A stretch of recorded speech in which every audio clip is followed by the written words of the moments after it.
Buenas tardes, mi nombre es Jamie Franco y el día de hoy les voy a hablar acerca de la fosforilación oxidativa.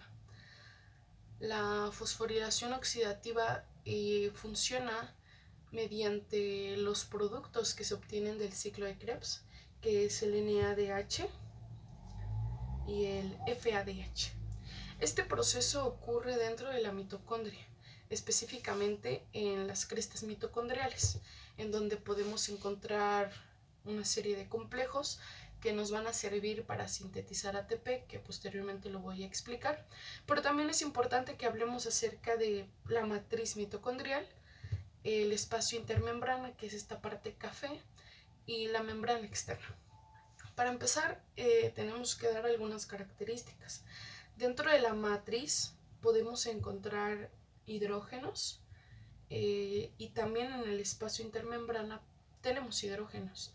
En este caso generan ciertas cargas equilibradas en la misma mitocondria. Sin embargo, el proceso de fosforilación oxidativa tiene la función de aumentar la cantidad de hidrógenos que se encuentran en el espacio intermembrana para que posteriormente regresen a la matriz, pero ya no en forma de hidrógeno, sino en forma de ATP, ya que las crestas mitocondriales tienen la característica de ser hasta cierto punto impermeables, pero no tanto, porque permiten que salga el hidrógeno, más no que regrese. Y la única manera en la que puede regresar, y por eso yo creo que es tan perfecto, es mediante esta enzima que se llama enzima ATP sintasa. Y bueno, sin más por el momento, vamos a explicar cómo es que ocurre todo este proceso de la obtención de energía, conocida como ATP.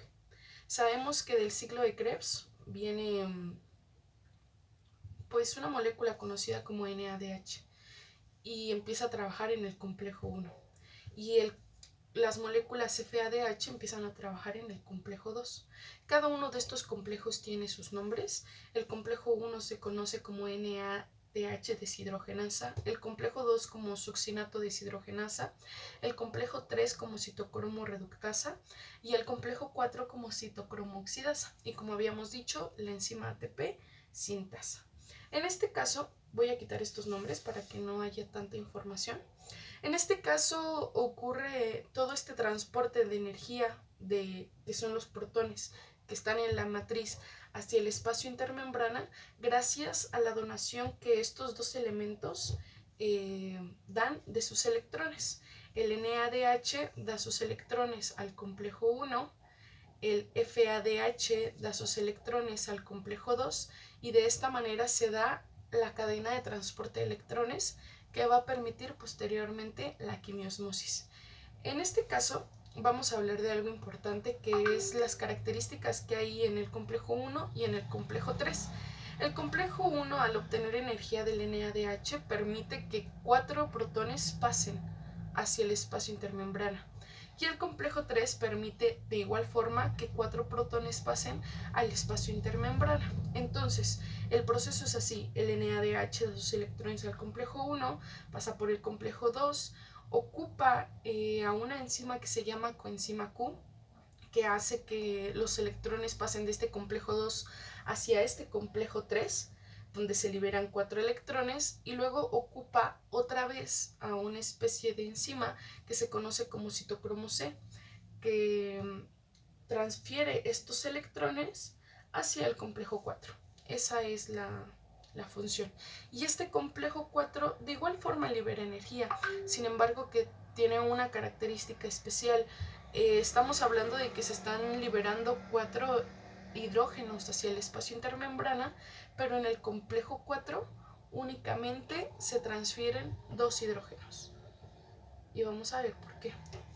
Se transfieren 2 hidrógenos porque, bueno, como nosotros sabemos, en el proceso de glucólisis el resultado final es piruvato, pero el piruvato en condiciones aeróbicas, es decir, en presencia de oxígeno, genera lo que es el acetilcoenzima A, que pasa por ciclo de Krebs y todo el proceso que ya conocemos. Bueno, en estas condiciones aeróbicas, el complejo 4 tiene la función de unir 2 hidrógenos que están compuestos de esta cadena de electrones a media molécula de oxígeno. generando una molécula de agua. En este caso se podría decir que el oxígeno tiene la función de recibir hidrógenos para generar agua metabólica. Esa es la única diferencia. En el complejo 1 se liberan 4 hidrógenos hacia la parte intermembranal de la mitocondria. En el complejo 2 no se libera ningún hidrógeno. En el complejo 3 vuelven a liberar 4 y en el complejo 4 se liberan únicamente 2 partículas de hidrógeno, pero se genera la obtención de agua metabólica. Vamos a hablar acerca de lo que pasa con el FADH. El FADH, de igual forma que el NADH, dona sus electrones al complejo 2, pasa por toda esta cadena de transporte de sus electrones y únicamente logra una liberación de protones de 6, porque se liberan 4 más 2, pues son 6. Y el NADH libera 4 más 4 más 2, 10. Entonces, una vez que tenemos esa liberación de hidrógenos que pasaron de la matriz hacia el espacio intermembrana, podemos hablar de que la gradiente electrónica que hay aquí es muchísimo mayor a pues, la gradiente electrónica que hay en la parte de la matriz. Es decir, hay mayor cantidad de hidrógenos arriba y menor cantidad de hidrógenos abajo. Y como nosotros sabemos que pues siempre se busca un equilibrio, los hidrógenos van a tratar de pasar de nuevo del espacio intermembrana hacia la matriz mitocondrial. Y como yo lo decía, únicamente van a pasar mediante esta enzima ATP sintasa. Aquí debemos de tener cuidado porque se puede confundir la enzima ATP sintasa con otra enzima existente que es la enzima ATP sintetasa. Sin embargo, la diferencia es que esta sintasa permite que los electrones fluyan generando una molécula de ATP, y la enzima ATP sintetasa permite que los electrones fluyan y genera una fosforilación del ATP, pero con el mismo gasto de energía. Entonces no se obtiene ningún beneficio. Así que bueno, ya una vez que tenemos gran cantidad de hidrógenos aquí en la parte intermembrana y los hidrógenos buscan entrar a la matriz, entra aquí la segunda parte de la fosforilación no oxidativa, que es la quimiosmosis. La teoría quimiosmótica de Mitchell justo propone que en el momento en el que existe un mayor gradiente en el espacio intermembrana, este va a tener que entrar al espacio de la matriz mitocondrial generando el ATP. Y bueno, se le llamó quimiosmosis debido a la osmosis del agua, donde nosotros sabemos que el proceso de osmosis es la transferencia de agua a través de una membrana, ¿no? En este caso nuestra membrana son las crestas mitocondriales y la osmosis no es agua, es hidrógenos, entonces permiten la transferencia de hidrógenos del espacio intermembrana cruzando por las crestas mitocondriales hacia la matriz mitocondrial y obtenemos el nombre de quimiosmosis, que permite la síntesis de ATP mientras se da la fosforilación del ATP. Entonces tenemos mucha cantidad de hidrógenos que pasan por esta enzima ATP sintasa y generan la fosforilación del ADP. Ahora sí, produciendo una molécula de ATP.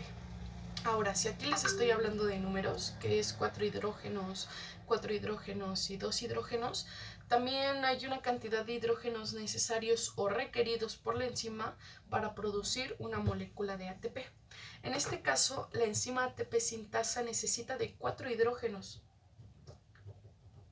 para poder producir una molécula de ATP o una pequeña cantidad de energía.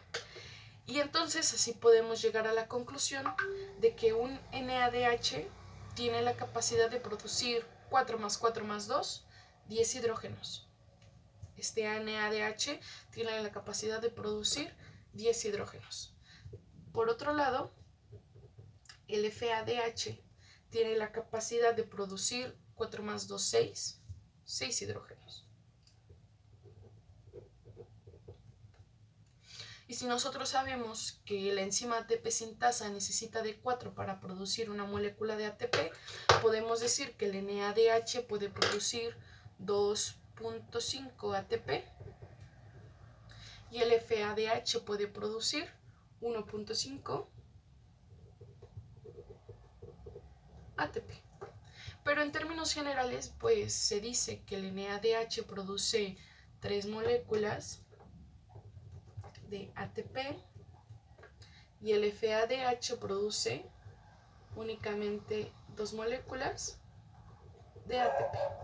Entonces, en este proceso de fosforilación oxidativa se obtienen 3 moléculas de ATP mediante el proceso de cadena de transportes de electrones del NADH y 2 moléculas de ATP mediante el mismo proceso de cadena de transporte de electrones del ATP. Entonces, pues esa es la fosforilación oxidativa. Espero que les haya quedado pues clara y fue un gusto.